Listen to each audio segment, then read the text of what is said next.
Ancient cities thrived because they mastered the flow of water. We are about to explore 20 incredible water machines, the hidden engines that kept the classical world alive. This journey will reveal exactly how these forgotten technologies worked, why they were so revolutionary, and the ingenious secrets they still hold. How did a simple screw lift entire rivers? And what powered a musical instrument with water instead of air?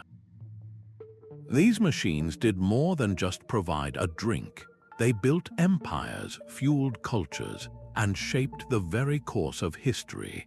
By the end, you will understand the true scale of ancient innovation and its surprising lessons for our modern world. What do you believe is the most important resource for a civilization's survival? That single resource, more precious than gold or land, was flowing water. It dictated where cities could rise and how large they could grow. In the arid landscapes of Greece and the sprawling territories of Rome, securing a reliable water supply was the ultimate challenge. Without it, a settlement could never hope to become a true city, let alone a metropolis supporting hundreds of thousands. This fundamental need propelled hydraulic engineering to the forefront of ancient science. Rulers and city planners invested immense wealth and manpower into water projects, knowing that a grand aqueduct or a magnificent fountain was more than just infrastructure. It was a powerful statement of control over nature, a symbol of a civilization's sophistication and its leaders' enduring legacy. Against this backdrop of ambition and necessity, the first of our 20 machines emerges not as a mere tool, but as a revolutionary answer to a very simple yet critical problem. How do you lift water from a low-lying source, like a river, up to the fields or settlements that need it? The answer came in the form of a beautifully simple spiral, known as the water screw. Long before the water screw, another machine was already at work, its rhythmic motion a familiar sight along the banks of great rivers like the Nile. This was the Shaduf, a device of elegant simplicity born in ancient Mesopotamia. Picture a long pole balanced like a seesaw on an upright frame. On one end hung a leather bucket and on the other, a heavy counterweight of mud or stone. A farmer would pull down the bucket end, dip it into the river, and the counterweight would do most of the work, swinging the full bucket up with minimal effort. This was a revolution in muscle power. Suddenly, one person could lift water high enough to irrigate fields that were once beyond reach. In Egypt, this simple tool transformed the desert's edge. It allowed farmers to cultivate plots further and further from the Nile's direct flow, supporting larger populations and creating food surpluses that fueled the growth of towns and cities. The Shaduf's design was so perfectly efficient that it spread across the ancient world, from the Indus Valley to the Mediterranean, remaining in use for thousands of years. It demonstrated a profound truth. Even the most basic application of leverage could solve a civilization's most critical problem. But while the Shaduf was a triumph of human strength, the next innovation sought to replace that strength with the power of nature itself. While the Shaduf amplified human effort, the next leap forward harnessed the strength of beasts. The Sakia, often called the Persian Waterwheel, was a true mechanical marvel of the classical age. Imagine a massive vertical wheel, often constructed from sturdy wood, with a series of clay or wooden buckets fastened securely to its rim. This entire assembly was connected to a simple gear system, which was in turn powered by a blindfolded ox or donkey walking in a constant, patient circle. As the animal plodded forward, the great wheel would turn, dipping the buckets into a well or a slow-moving river. Each bucket would scoop up its share of water, carrying it upward as the wheel rotated. At the very apex of the turn, the bucket would tip, pouring its precious cargo into a waiting aqueduct or irrigation channel. This continuous, automated cycle was a world away from the rhythmic, manual labor of the Shaduf. It could lift water to significantly greater heights, opening up vast tracts of high ground for cultivation. Across the arid landscapes of the Middle East and North Africa, the Sakia became the heartbeat of agriculture. Its deep, groaning sound was the sound of survival, enabling communities to farm lands that were otherwise completely inhospitable. Because it relied on animals, a resource most villages already possessed, the Sakia was accessible and transformative. It did not require a massive imperial budget, just local ingenuity and a dependable ox. This machine provided a consistent, reliable flow of water that directly supported larger populations and created the agricultural stability necessary for towns to flourish into cities. The Sakia represented a crucial evolution, moving from human power to animal power and setting the stage for an even more ambitious idea. What if you could build a machine that required no muscle at all, one powered solely by the water it was meant to move? That next great leap arrived in the form of a brilliant spiral, a machine so perfectly conceived that it bears its inventor's name even today. The Archimedes screw solved the water lifting problem with an elegant principle.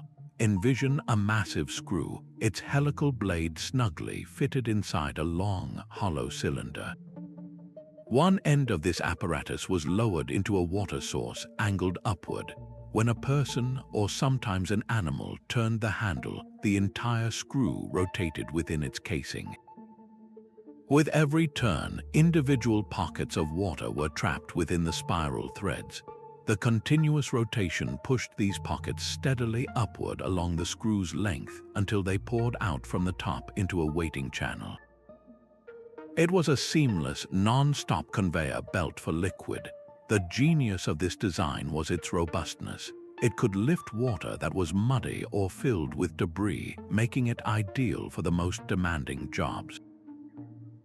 The Romans, masters of practical application, deployed these screws on a massive scale to drain water from deep mines in Spain, allowing them to reach mineral riches far below the water table. In the fertile fields of Egypt and Greece, these same screws lifted river water to nourish thirsty crops. Its durability was legendary.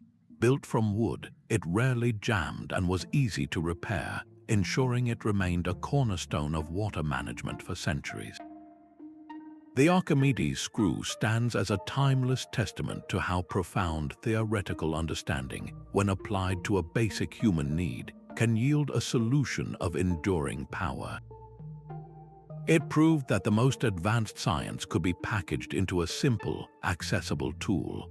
This marriage of mind and muscle set a new standard, pushing engineers to ask an even more daring question. If a simple screw could move water so effectively, what could an entire building full of gears and wheels accomplish? Deep beneath the sun-baked plains of ancient Persia, a hidden river flowed in total darkness. This was not a river of nature's making, but one of supreme human patience and intellect, a Qanat. While screws and wheels lifted water, the Qanat solved a far grander puzzle. How do you bring an entire river secretly across dozens of miles of desert to a city that has no water? The answer lay not in lifting, but in listening to the subtle pull of gravity. Persian engineers first located a water source, often an aquifer at the foot of a mountain. From there, they began the monumental task of digging a gently sloping tunnel, just large enough for a person to crawl through, all the way to their destination. The gradient was everything, a precise calculation made without modern instruments. Too steep, and the water would flow too fast, eroding the tunnel walls. Too shallow, and the flow would stagnate. This subterranean channel was a masterpiece of sustained gravity, a water slide that ran for miles underground, protected from the evaporating heat of the desert sun. But how did they build it? A line of vertical shafts were dug from the surface down to the level of the planned tunnel, sometimes hundreds of them, like a series of chimneys reaching into the earth. These shafts provided air, allowed for the removal of excavated earth, and served as permanent access points for maintenance. The result was nothing short of miraculous. In the middle of a barren landscape, a cool, clean stream would suddenly emerge from a tunnel mouth, providing life-giving water for drinking, bathing, and irrigating vast fields. The Qanat system enabled the rise of legendary cities like Persepolis, turning deserts into gardens. Its influence spread along trade routes, from the oases of North Africa to the far reaches of China, becoming a foundational technology of arid lands. This was sustainable engineering on a breathtaking scale, a testament to the power of working with the land rather than against it. It demonstrated that the most advanced water system might be the one you never see at all. With a reliable water supply now delivered directly to the city gates, a new challenge emerged. How do you distribute this precious resource to every corner of a bustling, crowded metropolis?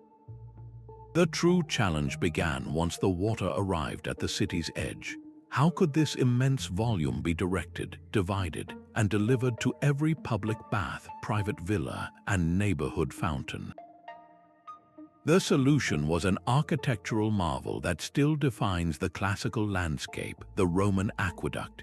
These were not single structures, but vast, sprawling networks of channels, bridges, and tunnels, all working in concert. Their principle was deceptively simple: a continuous, gentle downhill slope from a mountain spring to the city center, powered entirely by gravity. But the execution was a triumph of precision and ambition. Surveyors would map the terrain for miles, ensuring the gradient remained perfect, sometimes dropping only a few feet over a mile-long stretch. When the path met a valley, they did not divert, they conquered, building colossal arcades of stacked arches that carried the water channel high across the gap. The Pont du Gard in southern France is a breathtaking example, a three-tiered bridge of golden stone that stands as a monument to this relentless drive. These aqueducts were the arteries of the empire, delivering millions of gallons of fresh water every single day. This constant flow supplied immense public baths that were centers of social life, spectacular fountains that cooled the air and showcased civic pride, and even the private homes of the wealthy. The aqueduct did more than just quench thirst. It revolutionized urban sanitation and public health, enabling a scale of city living that would not be seen again in Europe for over 1,000 years. It was a powerful symbol of Roman order and authority, a stone declaration that nature itself would bend to the will of the empire. But with such a torrent of water flowing into the city, a new problem of control and distribution emerged, requiring a device of surprising mechanical sophistication hidden deep within the system. That relentless flow of water, once it reached the city, held a power far beyond simple nourishment. The Romans, in their characteristic drive for efficiency, looked at the aqueducts pouring into their metropolises and saw not just a life-giving stream, but a tireless, untapped workforce. This realization gave rise to the water mill, a machine that fundamentally changed the relationship between humanity and natural force. No longer was water just a resource to be consumed, it was an engine to be employed. The principle was brilliantly straightforward. A vertical water wheel was placed directly in the path of a fast-moving stream or a dedicated channel from an aqueduct. The force of the current would strike the paddles on the wheel, causing it to rotate. This spinning motion was then transferred through a complex set of wooden gears to turn a heavy, upper millstone against a stationary lower stone. Grain poured between them was ground into fine flour, a process that had previously required back-breaking human labor or the slow, plodding power of animals.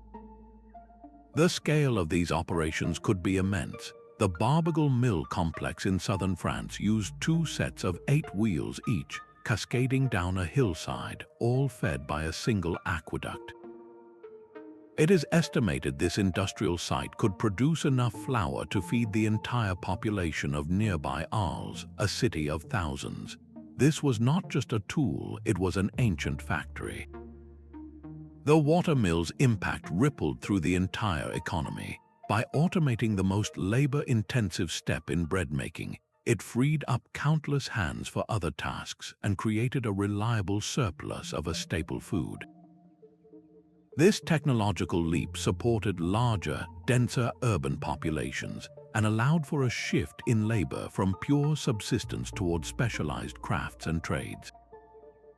The mill itself became a community hub, a place of constant activity and the unmistakable sound of progress, the rhythmic splash of the wheel and the deep rumble of grinding stone.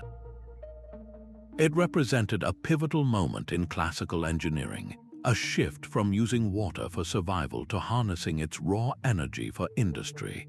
This mastery over kinetic force raised an intriguing new possibility. If flowing water could turn a wheel to grind grain, what other tasks could it be trained to perform? The Noria transformed the river itself into a tireless laborer. This colossal water wheel, often built directly into the flow of a powerful river, took the principle of the animal-powered Sakia and automated it completely. Its massive wooden rim was studded with an array of ceramic or wooden containers. As the river's current pushed against paddles mounted on the wheel's side, the entire structure would begin to turn with a slow, majestic groan. Each container would dip into the river, fill with water, and then be carried upward on its long, circular journey. At the very apex of its rotation, the container would tip, pouring its contents into a stone-lined channel that fed directly into an aqueduct or an irrigation network. This was a perpetual motion machine of sorts, powered by the endless energy of the flowing water. Some of these structures reached staggering sizes, like the Great Norias of Hama in Syria, which towered over 20 meters high, their dripping wheels casting long shadows across the river. They worked ceaselessly, day and night, requiring no oxen to drive them and no farmers to operate them. This constant, automated lift provided a reliable water supply that sustained entire cities and their surrounding farmlands, turning arid regions into lush, productive landscapes. The Noria was more than just a machine. It was a symbol of harmony with nature's power, a perfect cycle where water was used to move more water. Its elegant, self-regulating operation represented a peak of classical hydraulic ingenuity, a quiet giant that stood for centuries as a testament to sustainable design. With such immense volumes of water now being lifted and channeled directly into the urban heart, the focus of engineers shifted inward to the complex puzzle of distributing this lifeblood to every home, bathhouse, and public square. This torrent of water, having journeyed for miles, needed a final command center before it could serve the city. That center was the distribution Castellum, a masterwork of Roman hydraulic logic. Picture a large, circular underground reservoir built of waterproof concrete and lined with brick, situated at the highest practical point in the city. This was not a simple holding tank, it was the city's water distribution hub. The main aqueduct channel emptied into this basin, but the water did not simply pool. The first stage inside the Castellum was an act of purification. The water would flow into a deep, wide settling tank. Here, its speed would drop almost to zero, allowing sand, silt, and other debris to gently sink to the bottom. After this quiet pause, the now clearer water would spill over a low wall into the main distribution chamber. This is where Roman engineering truly shined in its fairness and foresight. The wall of this chamber was pierced by multiple outlet pipes, each leading to a different lead or ceramic pipe that snaked its way to a specific part of the city. But these outlets were not all the same size. The largest pipes were reserved for the most critical public services, the imperial palaces, the legion's barracks, and the vast public baths. Smaller pipes supplied water to public fountains, which served as the primary water source for the common people. The very smallest outlets might lead to the private villas of wealthy citizens, who often paid a tax for this luxury. This calibration of pipe sizes was a deliberate and brilliant form of rationing, ensuring that a fire in a crowded neighborhood could be fought with a powerful stream, while also guaranteeing that every citizen, rich or poor, had access to drinking water at a public fountain. The entire system was a lesson in controlled flow, a gravity-fed network where priority was built directly into the stone and lead. The design even included sluice gates and plugs, allowing city workers to isolate entire districts for repairs without cutting off the water supply to the entire metropolis. The distribution Castellum was the silent, intelligent heart of the Roman water network, a testament to a civilization that understood not just how to bring water to a city, but how to manage it with remarkable equity and efficiency. With the fundamental needs of urban life now met, engineers began to explore more whimsical and wondrous applications for this flowing resource. Beneath the grand aqueducts and the groaning water wheels, a quieter, more precise machine was at work, measuring not volume but time itself. This was the clepsydra, the ancient water clock, a device that transformed a steady drip into the very pulse of civic and intellectual life. Its name, borrowed from the Greek for water thief, perfectly captured its essence. At its most basic, the clepsydra was a simple pot of water with a carefully drilled hole in its base. As water steadily trickled out, marks on the inside of the vessel would indicate the passage of hours. But this simple bowl was merely the seed of an idea. Greek and Roman engineers soon developed extraordinarily complex versions, incorporating gears, dials, and even automated figurines that would strike bells on the hour. In the bustling Athenian law courts, a clepsydra would be filled to time the speeches of prosecutors and defendants, ensuring that neither side could monopolize the proceedings. This introduced a new concept of fairness, where justice was measured not just by argument, but by the impartial flow of water.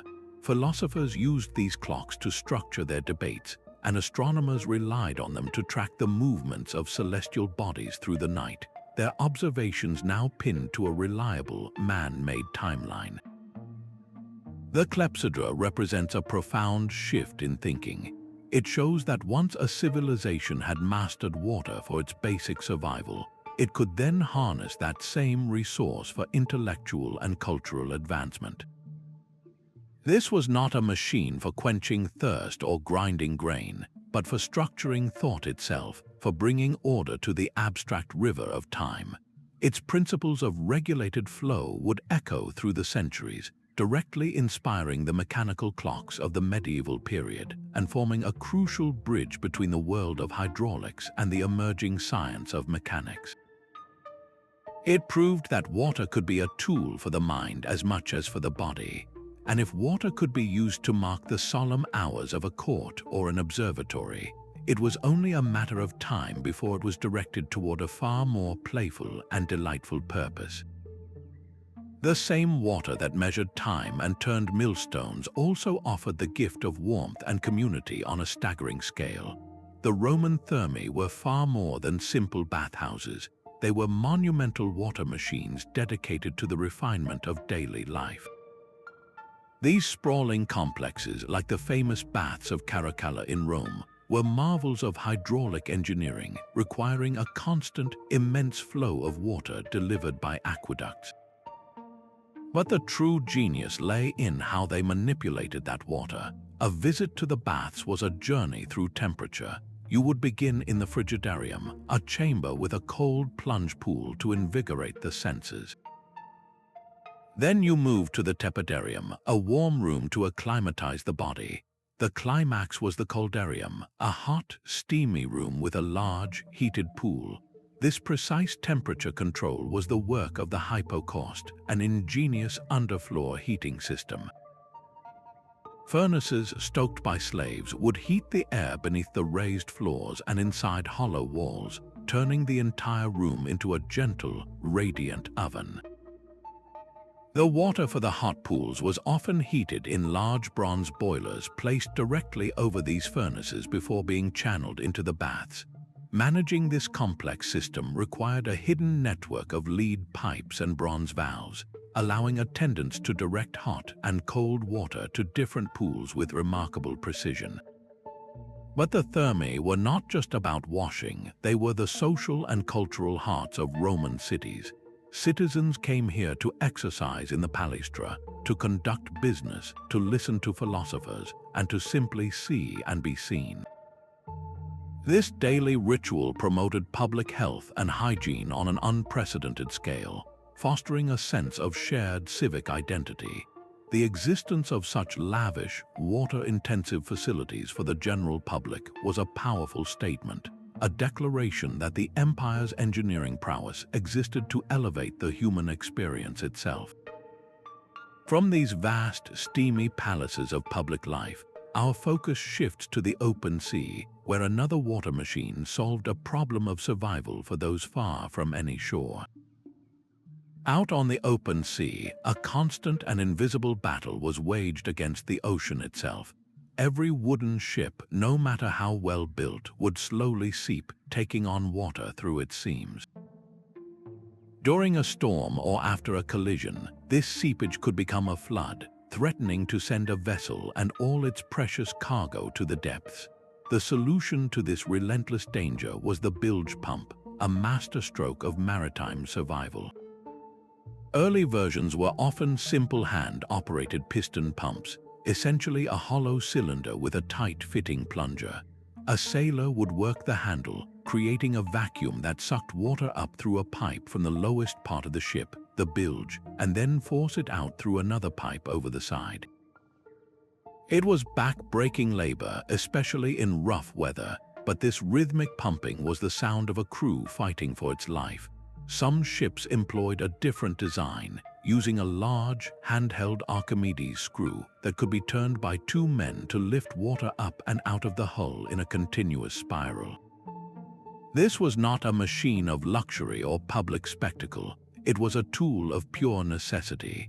Its successful operation meant the difference between a trading vessel delivering its amphorae of olive oil and wine, or becoming just another wreck on the seafloor.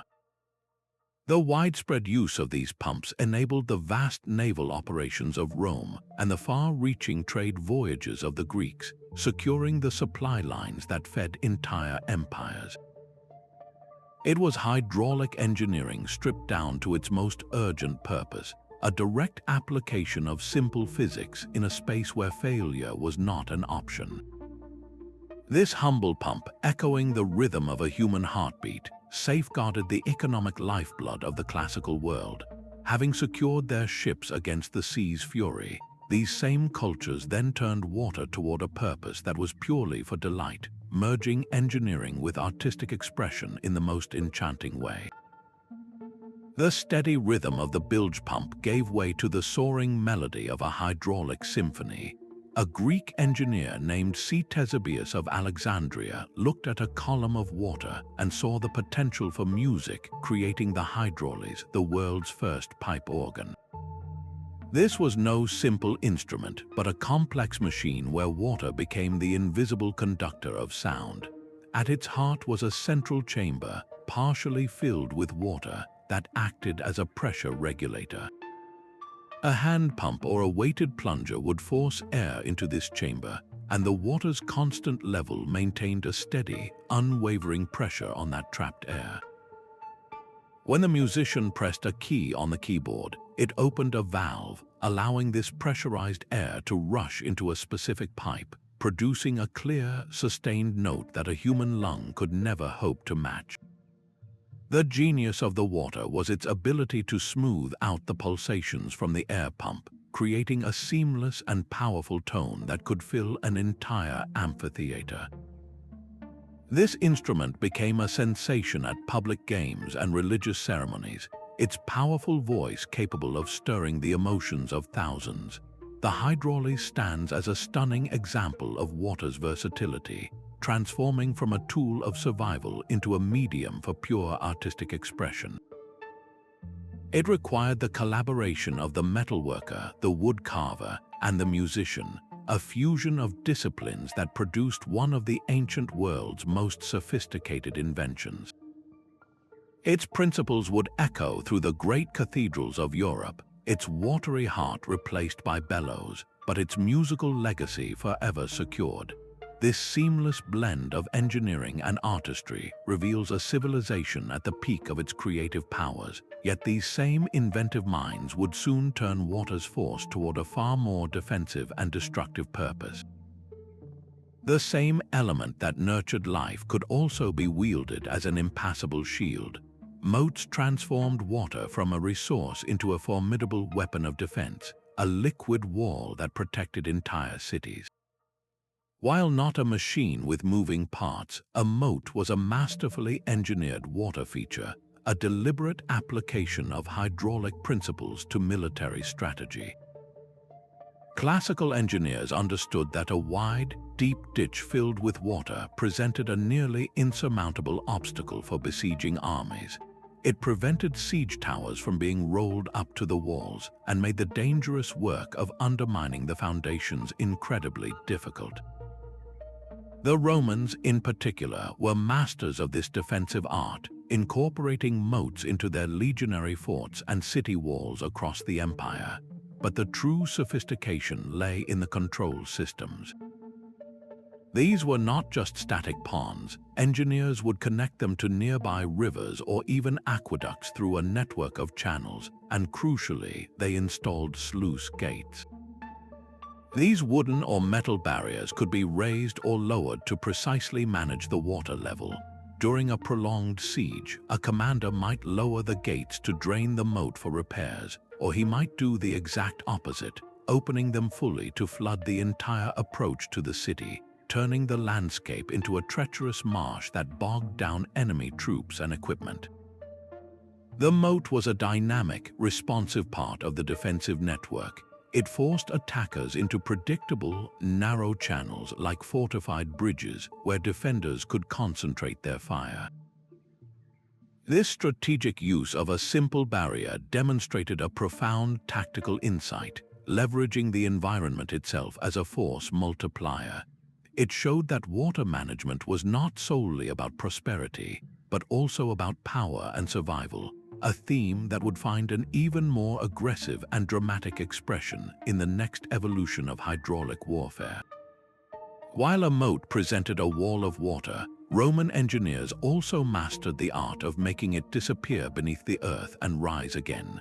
To cross a deep, wide valley where a towering arcade of stone arches would have been impossibly expensive or unstable, they deployed a brilliant and daring solution, the inverted siphon.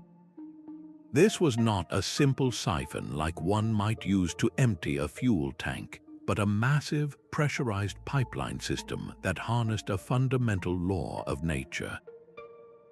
The principle was that water in a sealed system will always seek its own level. The aqueduct channel would approach the valley's edge and then plunge abruptly downward into a large, sealed tank called a header tank.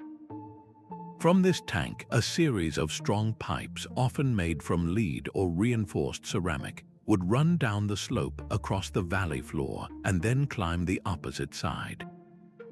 The water, forced down by gravity, would gain immense pressure, enough to push it back up the far side until it reached a receiving tank at the same height as the header tank, where it would re-enter the open channel and continue its gentle, gravity-fed journey. The engineering challenges were immense. The pipes had to withstand tremendous internal pressure without bursting at the seams. They were often supported by low stone piers or buried in trenches to protect them and maintain the crucial continuous downward then upward slope. Leaks were a constant threat, and the system required meticulous calculation to ensure the pressure was sufficient to lift the water the required height on the other side, but not so great as to rupture the pipes. The inverted siphon was a testament to Roman pragmatism and their profound grasp of physics. It allowed their water networks to snake through the most complex terrains, reaching settlements that would have otherwise been cut off from the empire's lifeblood. This willingness to put water under pressure, to bend the rules of gravity itself for a moment, expanded the reach of Roman civilization into every hill and valley. It proved that their greatest strength was not just building monumental structures, but also knowing when to build something far more clever and discreet. With such grand systems delivering water to entire cities, a new question emerged for the individual citizen. How did this public resource find its way into the privacy of a single home? Even the grandest public baths offered moments of private refreshment. Scattered across the ruins of Greek gymnasiums and Roman bath complexes, archaeologists have found the remains of ancient showers.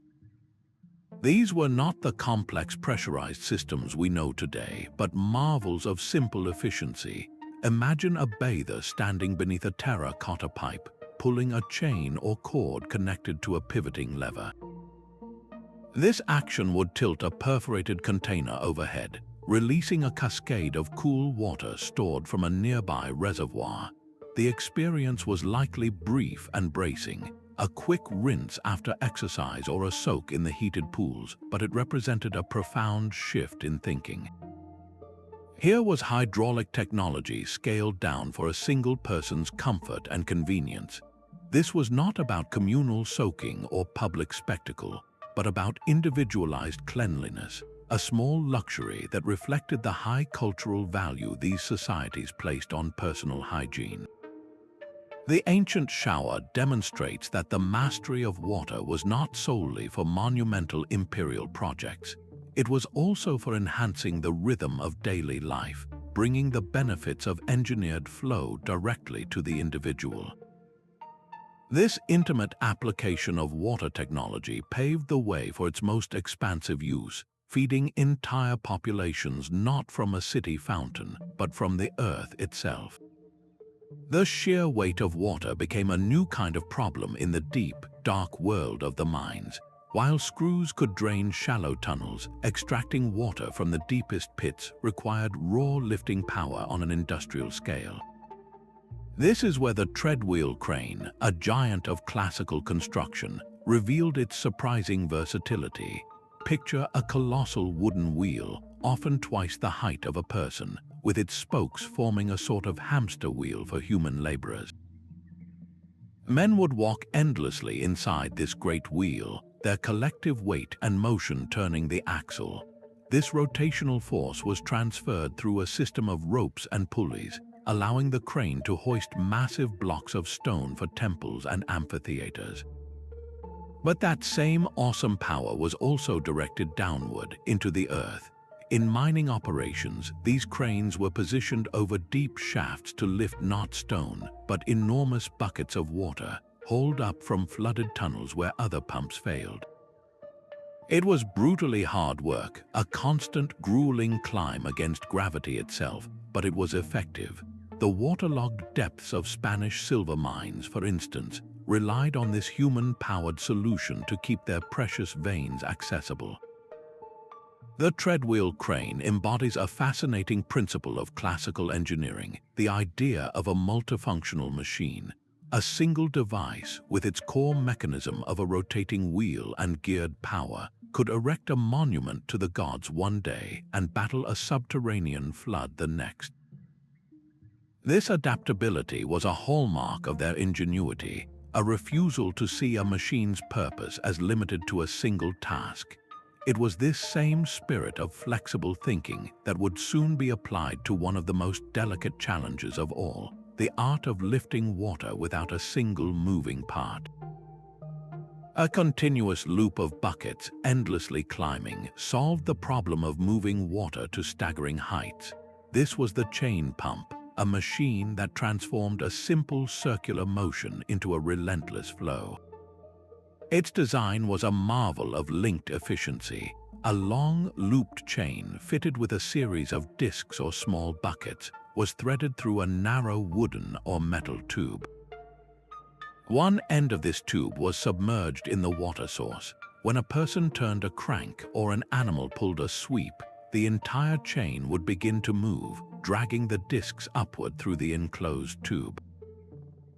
Each disc formed a tight seal against the tube's walls, creating a piston-like effect that pulled a column of water upward with it.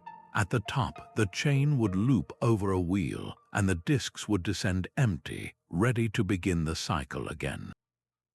This created a non-stop, smooth transfer of water, far more efficient than the intermittent scooping of a Noria or the rhythmic lift of a Shaduf. Its applications were as varied as the classical world itself.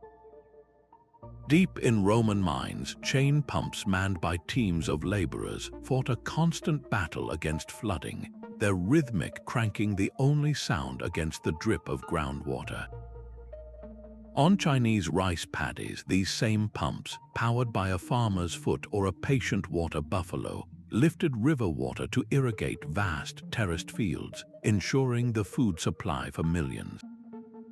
And aboard ships, smaller versions served as reliable bilge pumps, their continuous action keeping vessels afloat in rough seas. The true power of the chain pump, however, lay in its adaptability. It was a platform for power not limited to a single source. The same basic mechanism could be turned by a single sailor's hand, driven by a donkey walking in a circle, or even connected to the axle of a massive water wheel, harnessing a river's current to work autonomously. This versatility made it a technology that could be adopted and improved upon by different cultures independently. The Romans refined it for their industrial and military needs, while in China, engineers developed sophisticated square pallet chain pumps that became the backbone of their agricultural irrigation for centuries. This parallel development across continents highlights a fascinating truth. When faced with the universal challenge of moving water, human ingenuity often arrives at strikingly similar solutions, a globalization of ideas long before the concept even existed. The chain pump was more than a tool. It was a testament to a collaborative, if unseen, human intellect. With such reliable machines now moving water through space, the next challenge was to use that same flowing resource to measure something far more abstract, the unstoppable passage of time itself, not in a scholar's study, but in the very heart of public life. At the heart of every bustling Roman neighborhood, the public fountain was far more than a source of water. It was the vibrant, beating center of daily life. Fed by a constant, gravity-driven stream from the aqueducts, these fountains transformed a basic utility into a civic art form. Imagine the scene: a beautifully carved stone basin, often adorned with the face of a god or a mythical creature, from whose mouth a steady jet of cold, clear water continuously poured. The sound was a constant background murmur in the city, a soothing white noise that signaled abundance and order. For the majority of city dwellers who lacked running water in their homes, this was their primary source of drinking, cooking, and washing water. People would gather here throughout the day, clay jars in hand, exchanging news and gossip while they waited their turn. The fountain was the original social network, a place where the community's pulse was taken. But its role was not merely practical. The very existence of such a decorative and freely accessible water source was a powerful symbol of civic pride and imperial benevolence. A city that could afford to let water flow so beautifully into the public square was a city of wealth, stability, and sophisticated engineering. The design required meticulous planning. The flow had to be constant enough to prevent stagnation, yet not so forceful as to create wasteful splash over.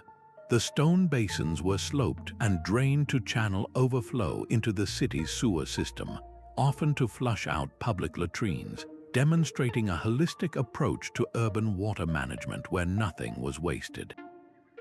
This seamless blend of robust function and elegant artistry shows a civilization thinking beyond mere survival, using its mastery over water to cultivate community, beauty, and a shared sense of identity in the heart of its urban landscape. This profound connection between water and the human spirit found its most sacred expression not in the public square, but within the quiet confines of the temple. Deep within the temple's inner sanctum, the steady drip of water marked more than just hours, it measured devotion. The ritual water clock transformed a practical tool into a sacred instrument, its function inseparable from its spiritual purpose. In ancient Egypt, priests used a specialized outflow clock, often shaped like a ceremonial vessel, to time the lengthy nightly rituals dedicated to gods like Ammon. As water slowly escaped through a tiny hole in the bottom, the descending level against calibrated marks inside the bowl told the priests precisely when to chant a specific hymn, present an offering, or perform a purification rite. This was not about efficiency, but about cosmic order. Adhering to a divinely appointed schedule was believed to maintain the balance of the universe itself, ensuring the sun would rise again. These temple clocks were often beautifully decorated with hieroglyphs and divine symbols, their very form a prayer in stone and water. This application reveals the ultimate depth of water's integration into classical life. It was not confined to fields, mines, or public squares. It flowed directly into the realm of the gods. The same element that quenched a farmer's thirst and turned a miller's wheel also regulated humanity's conversation with the divine, proving that technology and belief were not opposing forces, but intertwined streams in the river of civilization. This profound connection between hydraulic engineering and spiritual practice brings us to our 20th and final machine, a device that solved a critical problem not of lifting water, but of keeping it pure and cool for those who needed it most. The final machine in our journey brought the hammer's force down with the power of a river. The water-powered trip hammer transformed the raw energy of a turning wheel into a relentless, earth-shaking rhythm.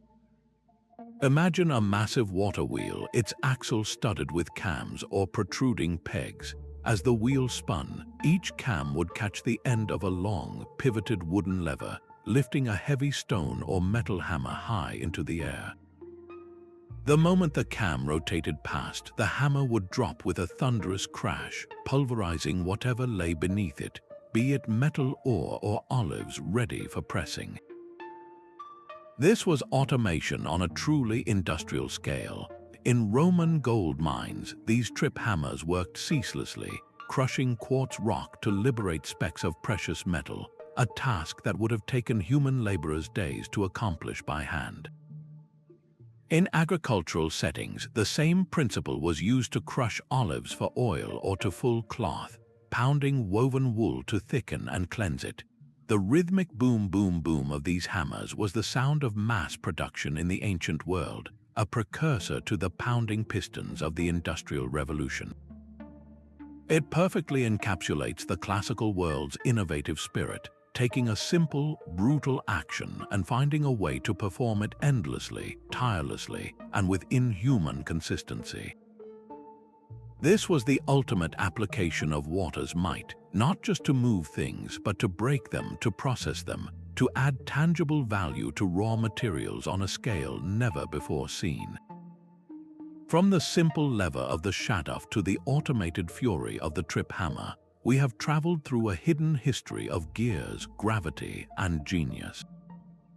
These 20 water machines were not isolated curiosities, but the interconnected organs of a vast living system. They formed a technological ecosystem that lifted water, measured time, ground grain, created music, and defended cities. Each invention built upon the principles of the last, a cascade of innovation driven by the most fundamental of human needs. Consider the collective impact. This hydraulic network enabled cities of 1 million people to thrive, supported standing armies, fueled economies through mining and milling, and created public spaces for health, culture, and community. The classical world did not just survive, it flourished because it learned to collaborate with water, to see it as a partner in the great project of civilization. The lessons from these ancient engineers still flow today in our own dams, turbines, and water treatment plants. Their legacy is a reminder that the greatest challenges often inspire the most elegant solutions, and that the path to the future is sometimes carved by the rivers of the past. These 20 machines were not just a collection of tools, they were the fundamental pillars of an entire civilization. Think of them as a single, interlocking system, a technological ecosystem that allowed the classical world to flourish far beyond what its natural environment would normally permit. It all began with the simple leverage of the Shaduf, a brilliant but limited answer to a local problem. From that starting point, each new invention represented a leap in ambition and understanding. The water screw and the Sakia introduced continuous motion. The Qanat demonstrated a mastery of subterranean geography. Finally, the aqueducts and the complex distribution networks revealed a society thinking on a metropolitan scale, managing water for millions with a fairness and efficiency that still impresses us today. This was not a random sequence of discoveries, but a clear progression.